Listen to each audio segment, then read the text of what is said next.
Okay, so welcome to today's episode. Joining us is the incredibly talented James Liotta, an award-winning Australian Italian dynamo known for his versatile roles as an actor, performer, MC, comedian, TV radio presenter, and producer. Born and raised in Melbourne, James has not only made a name for himself in the Australian entertainment industry, but has also left a mark with his unique blend of humour, charisma, and talent. So without further ado, let's get to know the man who's been lighting up the stages and screens across Australia. It's James Liotta. Yeah. Oh, thank you, Bernadette. Appreciate that, and I love it when I write my own intro and then people deliver it so well. I do. And you've done a great job. Thanks for writing that for me last night. Yeah. Oh my gosh! So you are going to be coming to Perth soon for the Italian Festival. We're very excited to welcome you here. So let us know what we can expect you doing at the Italian Festival. Well, thank you very much. Well, as you know, this is Perth's first official Perth Italian Festival. I know that there's been a lot of other, more community celebrations, Italian celebrations that happen in Perth, of course, because there's a big Italian community. But this is the sort of first official Perth citywide festival, and I'm very excited because honestly, I probably emceed every major Italian festival across Australia at some point, and Perth was still on the list. So I'm so happy that Perth got together and decided to do one, and a great privilege always to be asked to come on. Now, where is it? Come to the side. From in Melbourne, you're on the side. Yeah, we're over that side. Yeah, we're on the west side. To MC. Yeah, on the west side. That's right. The west side. Yeah, the west side. West side. It's about time we got together and organised our own festival. So, what aspects of Italian culture are you thinking that you might bring to the festival? Well, I'm going to be handing out a lot of cash just on stage, just handing out a lot of cash. Of course, it won't be real cash because I don't have any, but disappointing. Look, every Italian festival is all about food and fun. That's what it's a celebration of people coming together regardless of whether you are Italian or not. That is not the point. The point is to celebrate Italian culture no matter where you come from. And that was evident even when I've gone to places like Darwin and MC the Darwin Italian Festival. 20,000 people, probably 2 Italians. But it doesn't matter. The community comes out anyway to celebrate. So it's good. It's fun. That's the beautiful thing about Italians and most cultures as well. We welcome everybody. We want to feed everybody. We want everyone to just come and sit down. Yes. Finish your food. Like, have another cup of tea. That's what we're like. We're welcoming with open arms, and I'm sure that's what the vibe will be at the festival as well. So what's your performance going to be like? What can we expect? Are you going to be on stage? Are you going to be emceeing? Is there going to be any special guests? There will be a special guest. Yes, I'll be emceeing. So obviously, I have the the duties of entertaining between acts and the honour of introducing the acts on stage, of course. But later on in the evening, Maria Pappagallo, one of my characters, will be doing a little performance as a special guest live on stage. Right. And I can't say too much. You're just going to have to come to the festival and experience what is the Maria Pappagallo experience. I'm going to need to know, what time she's coming on. I don't want to miss her. She's had a lot of social media exposure. And, so I'm sure she's going to be swamped by the crowds. I hope so. She loves the crowd. And to be honest, even I haven't been given the time exactly that she'll be on. But all that information will be out very soon because we're only a couple of weeks away from the Perth Italian Festival. And I tell you what, Bernadette, I reckon Maria might have to pick your brain on some beauty tips. And I reckon you'd have plenty of beauty tips, because I've seen you, you know, doing the makeup thing and the, you know, this is the Mhm. best eyeshadow and stuff. I reckon Maria Oh, needs some tips. I love talking all things beauty and makeup. In fact, I tried a new lipstick on today. It's fresh out of the packet, and maybe Maria might want to try some as well. Look, she's up for anything, that woman. I know. I saw her getting waxed the other day. I was horrified. Oh, yeah, it was traumatic. Not for Maria, for the waxer. That waxer needed a medal. Yeah. That actually had me in stitches. I could watch a few more of those videos actually. Um, That's no, she had a good time. She had a good time. so all right, let's get down to you. And so you've been on a lot of podcasts lately, actually. I feel like, Yes. thank goodness you fit me in. You're a podcast. I know. We've always got time for you, Bernadette, and you know, all the different podcasts that we've been on together and all that sort of stuff. But I've had this week in particular. I'm doing 4 podcasts, of which this is one of them.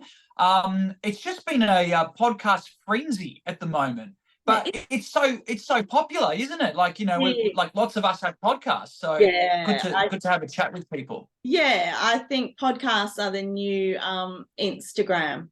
You know what I mean? Like it'll get to the stage where everyone's got an Instagram and a podcast. Yeah, everyone's got a podcast. Yeah, everyone's got something to talk about. Yeah, we all want to talk about something. Yeah. Now you started your comedy straight out of like secondary school. So can you share what initially drew you into the world of performing arts? There was a lot of girls in performing arts. And it was a good way and it was a good way to share dressing rooms with girls.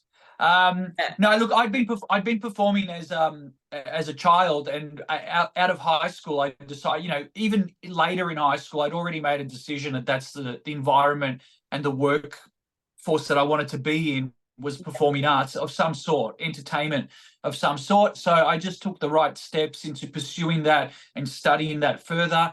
And then with hard work and also a little bit of luck, because you do need a bit of luck in this world as well, I turned it into a career for myself. But what made me want to be in there was just it's a difficult question to answer, because if you're truly in it for the right reasons, it's like a drug in your veins. You know, it's just something that you crave and you need. It's one of these things that you're destined to be on the stage or performing or entertaining people or making people feel happy or of some sort, you know. So yeah. I say I'm always the most comfortable on stage in front of people.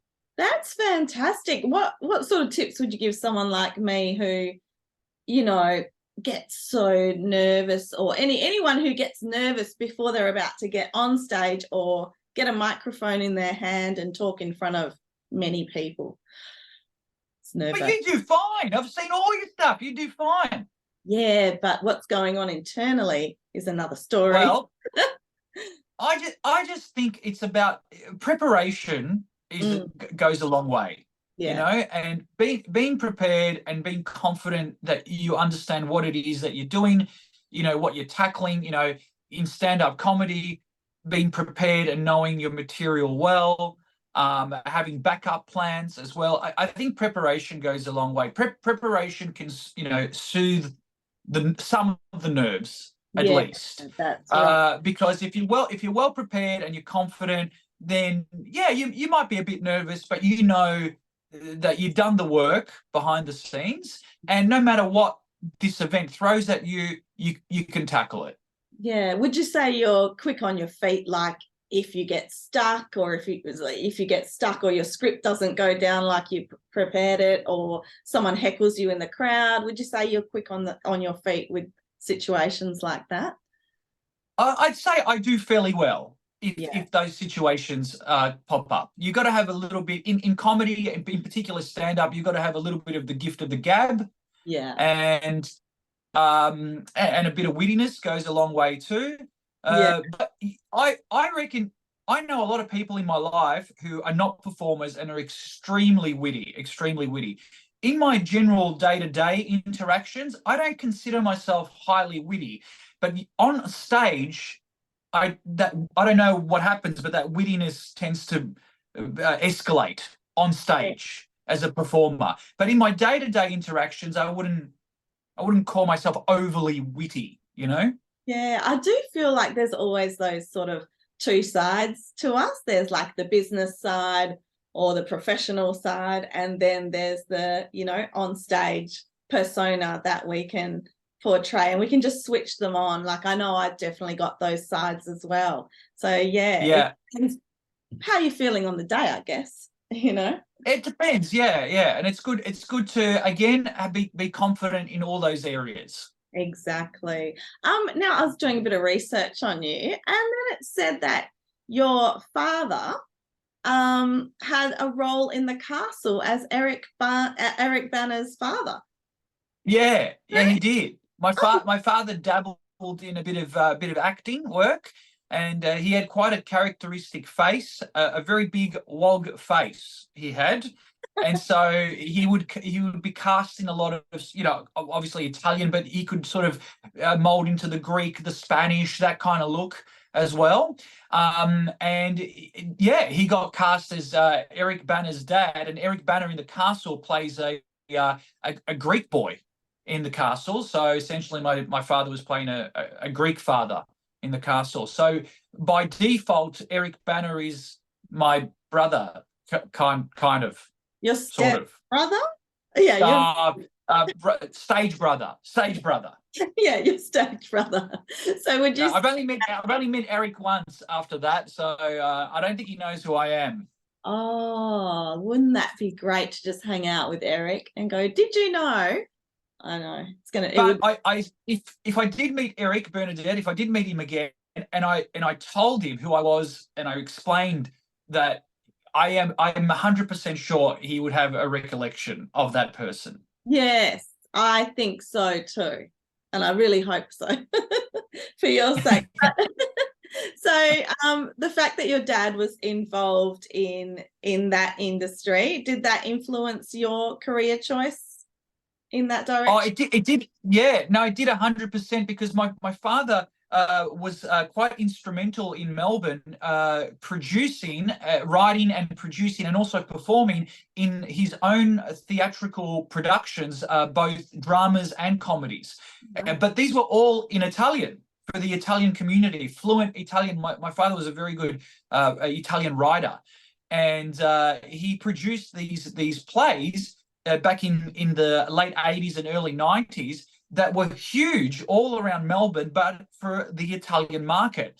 And I used to perform in them as a child, as a teenager, and then in the later years, I directed some as well. So I actually got my first taste of performing in front of an audience with a very heavy Italian crowd or demographic at the time. And that sort of gave me the love for performance in general. But obviously, to make it a career here in Australia, I can't just stick to performing in Italian. So we had to graduate to the English to make it a career. Yeah, so you've always felt comfortable with the Italian crowds. So then how did you feel then performing in Australia's Got Talent? Oh, well, that was in most recent times. That was back in 2019 where I got on. Yeah, 2019. I got on. I got the 4 yeses on the night, but I didn't progress to the next round, only because not everyone that gets 4 yeses progresses to the next round. Yeah. And that's because I had a fairly happy upbringing, but if I'd had a shit upbringing, they would have maybe progressed me. I think you understand where I'm going with that. I don't need to explain that any further. You understand? I think so. Only people with adversity in their life get progressed because they can make a story out of them. Right. Yeah. I've watched many a show. You can't be happy and talented. That's impossible for one of those shows. Yeah. You've got to have something else, or you've got to be like a child or something like that. There's got to be something else to you. Anyway, well, then we'll move. Yeah, next time we have a plan. you make up a story, you Yeah, walk on yeah, the exactly. street, and Oh, next time, Bernadette, I'm going to tell them the story of how I got belted instead, because apparently that strict Italian. might progress me to the next round. I Yeah. guess Anyway, but right. Bernadette, you know what AGT did? Because when I auditioned for AGT, I auditioned with my ethnic comedy humor as Yeah, a stand-up. yeah, And I put the audition in and I said to myself, there's no chance they want this sort of stuff. But you never know. You never know. Like it's a point of difference. But I didn't think that they would be interested in ethnic comedy humor on AGT. yeah, yeah. Turns out they were. They loved it. And then when I did it, it got a really great reaction. So what I did get out of AGT was that it proved to me that you can do ethnic comedy humor to non-ethnics in the crowd. Yeah. It's all about the way you pitch it. Right. And you pitch it differently. You pitch it in a different style to your ethnic demographic. But when you go and do, let's call it the Aussie crowds or the general clubs, you can still do that material, but you just do it a little bit differently. And lately I've been doing spots at mainstream clubs as well, doing my ethnic comedy, and it gets a great reaction. So it proves to me that you don't need Italians and Greeks to just understand jokes about how we were brought up or about our family. Yeah, you could just tweak it a little bit. So then, Yeah, that's right. is there any like hopes to like go and perform maybe to American audiences or English audiences? I'd love to one day. I'd love to. I do get on social media from time to time people say, "Are you coming to America? Are you coming to England, to London, to Boston?" Like I do get those requests, and my answer is always yes. When someone pays for me to go there, I want the next flight. Yeah. But right now I'm concentrating on where my audience is mainly, and that's Australia, of course. Yeah. Yeah. And that's you responded to that like any good Italian would. When somebody pays for me to go. when a promoter says we want you here, I will jump on the next flight. But for me to go and risk a lot of money on a demographic that I know isn't probably as big for me, at least not at this stage, is a big risk. Yeah. You've had like a diverse career. You've played many different roles in shows like Fat Pizza, Houseos, Underbelly. Yeah, like how do you prepare for these roles, and which was your favorite particular type of character that you played? Okay, well, great question. How do you prepare? Well, the roles are very different, so you must prepare for them based on what the role requirements are. Obviously, comedy roles are very different to dramatic roles. A lot of the time, with comedy roles, it all relies on character work. It relies on understanding timing of how jokes are supposed to be. And there's a big difference between doing comedy for TV and doing comedy for the stage. There's two different skill levels there. But obviously, look, Fat Pizza is big for me because what it did is it landed me an ongoing supporting lead role in the show, which is something, to be honest, I'd always dreamt of. That's what you want in TV. You want a role that's you're in it every episode or almost every episode. And then recently, from the same makers of Fat Pizza, we did a brand new show called Darradong Local Council, and that came out last year, and that was on 7mate as well. And again, I was an ongoing role in that show. So those two are really special to me because after all these years of being involved in performing arts and having this dream of working in TV, I can finally say that even if nothing else ever happens for me in TV, I can say that there was a time where I did land something that was ongoing. And that's really cool. Every actor wants that. Yeah, absolutely. And this whole, landscape is constantly changing, whether it's social media, as we see podcasts coming along and everything. Like, how do you keep yourself evolving with all of that? Oh, well, Well, I say unfortunately, and it's probably the wrong word, but it's the only word I can come up with at the moment. But I say unfortunately, you cannot take a break. You Yeah. cannot take a break off social media. If you know that saying, what's that saying? Out of sight, out of mind, or something like that. I Yeah. think I might have mixed those two up. But you know what I mean? You Uh, cannot, the moment you take a break in this business on social media, because social media is paramount to this business in entertainment now. And so much so that there are auditions out there that want to know how many followers you have on social media.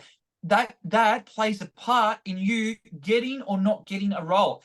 And personally, I think that's disgusting, but it exists and it is out there because I've been to auditions where they've asked for that.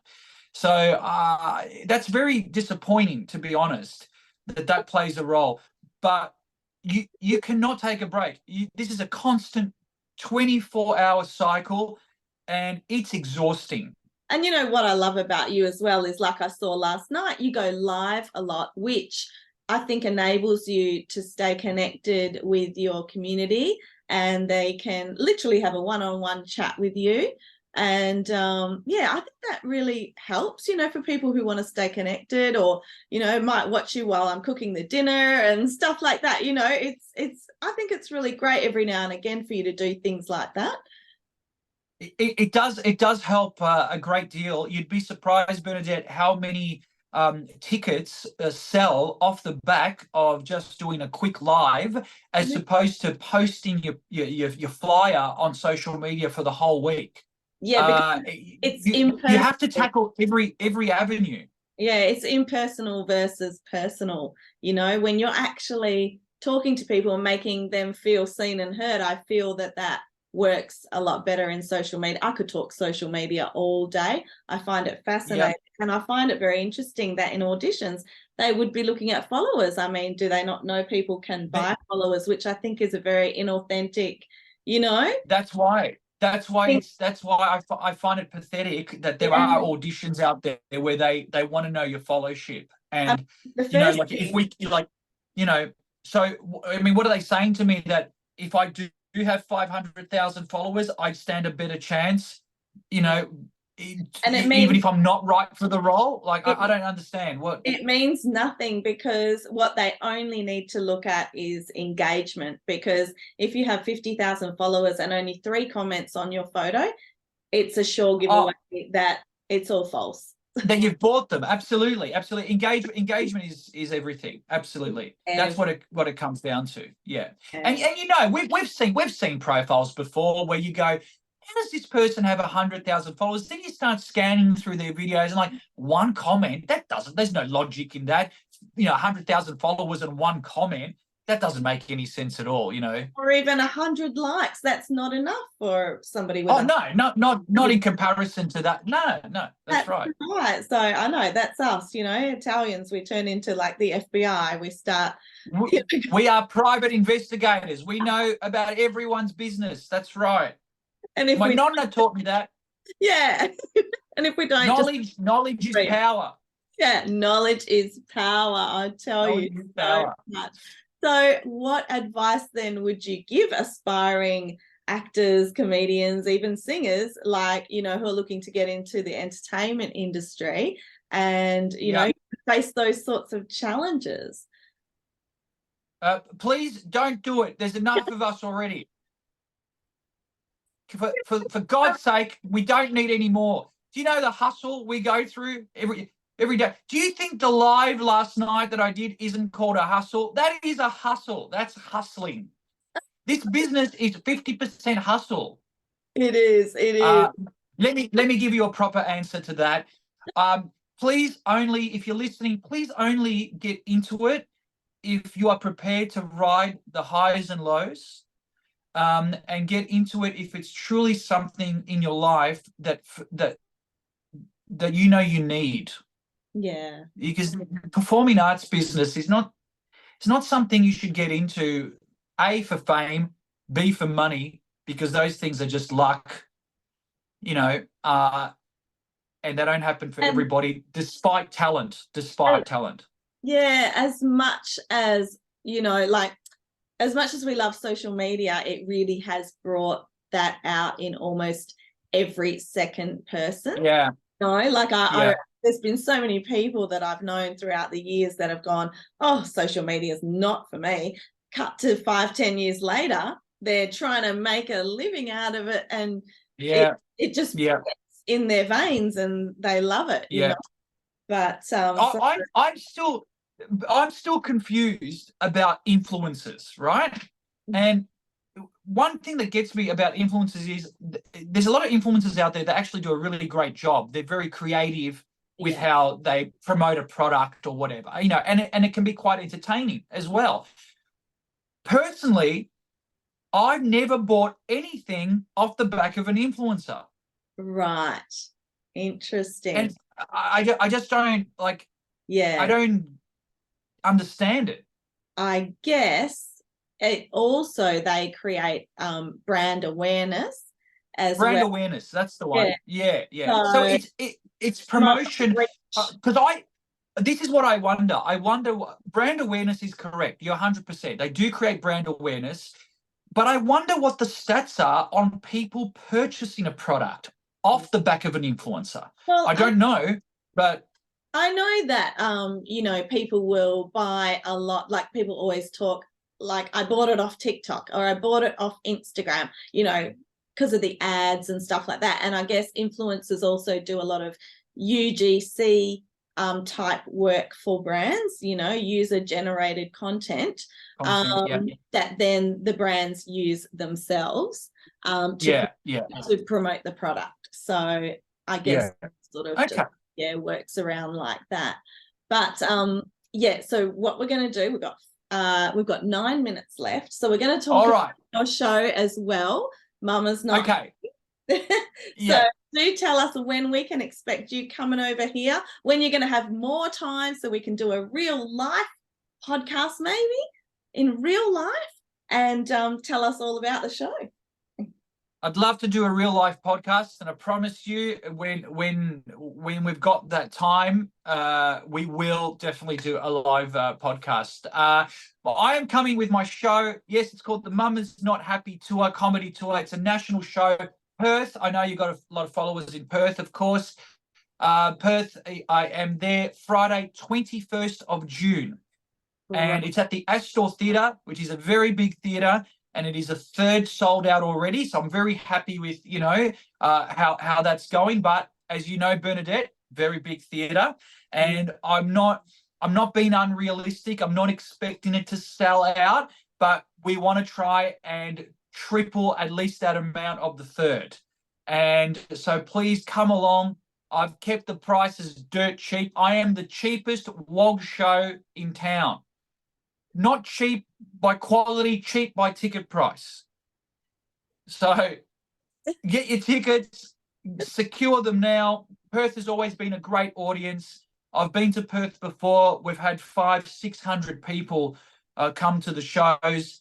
If I can get that number again to the Astor, I'd be absolutely happy with that. That would be great. But you know, us people in Perth, we're probably like, June, oh, that's so far away. And then we'll just, we'll all hop on board in a month or two and start buying up. I hope so. But we always encourage people to secure as soon as possible. Secure now. Don't leave it till the end. Don't delay it. Do not be like Adelaide. No. Okay. No. So that's a little note to any Adelaide viewers. Yes. Okay. If there's any. Right. No, we want to be. Any Adelaide, don't be like Adelaide. We're strong. We're West Australian. I'm going to smack those Adelaideans. Okay. No, look, I've got to be honest. Perth have been fantastic. In fact, Perth were leading the pack straight away when I put the show on sale, and I was so surprised because it's so far away from my hometown.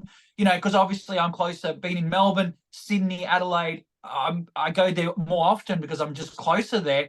But the fact that Perth jumped on board so quickly, I was so humbled by it. But obviously, we've got to keep that going. So please jump on my website, jamesliotta.com.au. All the details are there. Mama's not happy, and she will not be happy if we don't get those people there. So That's right. Yeah. But you know, we have such a big Italian community, such a big Greek Yeah. community. We are Oh, so yeah, yeah. multicultural. Everybody. Yeah. Everybody. And the Aussies too. This is not a Aussies. show. This is not a show that's boycotting Aussies. Who are we going to pick on if we don't have Aussies in the crowd? We want everybody. The Chinese, Maltese, Lebanese. We do not care. The show is in English and it is for everybody. Yeah. And it's family friendly. I don't do smut. I might be cheeky, but I do not do smut. And I've learned from the best. I've done a lot of work with Joe Avanti, who's a good friend of mine. We know Joe's an absolute star, international star. I learned a lot from Joe opening for him for years and years. And he does not do smut. I don't do smut. I don't care about other, like I can laugh at smut, but it's not my style. I don't do it. It's not me. So bring the family along. I can laugh at it too. Think it's hilarious at times, but I don't know. There's something about these particular shows. I don't want to see it. Like I want to laugh. No, I don't think it's needed. It's and I want families to come. I don't want you to bring your young teenage son or daughter and be embarrassed in front of them because a comedian's doing a lot of smart, you know, and I don't care what the teenagers see online these days. I know they watch that sort of stuff, but I prefer not to do it on stage. There might be some cheeky jokes, some innuendo, very little bad language, extremely little bad language. We keep that to an all-time minimum in my show as well, but it's definitely still open for the family. Yeah, that is so good. So that's great. We will all feel welcome to come because there would be nothing worse than bringing your nonna, nonno, you know, your kids and trying to share in that Italian humor and then disappointed that, oh my God, I was so embarrassed when he constantly said this and that. So no, that exactly, Bernadette, exactly. And I can see it when I've been to other shows and they've brought their teenagers along or kids even, you know, and a comedian's decided to go somewhere with themes in a particular direction that maybe they should have read the audience a bit better. It's not nice for a family, you know. Yeah, so exactly. we try That's what I mean. See, you do. You appeal to the demographic, you know? Exactly. You stay connected with your audience and you know what they need and what they want. And I think that's why your shows always do so well. So we really can't wait to have you here in Perth and also to see you sooner on the 6th of April at the Perth Italian Festival, which is going to be very soon. Great. I'll be coming down there and stalking you down at the Perth Italian Festival and come and say hello. And I'll have plenty of my flyers I'll have plenty of my flyers in my pocket. Do you want me to hand them out? I'll pick up a flyer from me. If you're still interested in the show and want the details on hand, I'll have them right in my pocket, ready to give to you as well. And I'll hand them out for you as well. That'd be great. Yeah. I can't say I'll pay you because I'm Italian, but don't worry about it then. I'll be very appreciative. I don't expect you to be handing out flyers, Bernadette. Hey, say that again. Maybe we'll have a selfie together. Oh, that'll do. Oh, yeah, even two. That'll do. Yeah, all right. So thank you so much for today, James. That was really good. We're going to call it a wrap on this episode and make sure everyone follows you on Instagram. It's James Liotta Entertainer over on Instagram. That's it. And go on the one at jamesliotta.com.au to have a look at all the info and all the to get tickets for the show to Mama's Not Happy. So thank you very much. Thanks, Bernadette. Appreciate all your support. Thank you so much. Thank you. And we'll see you soon in Perth. Thank you.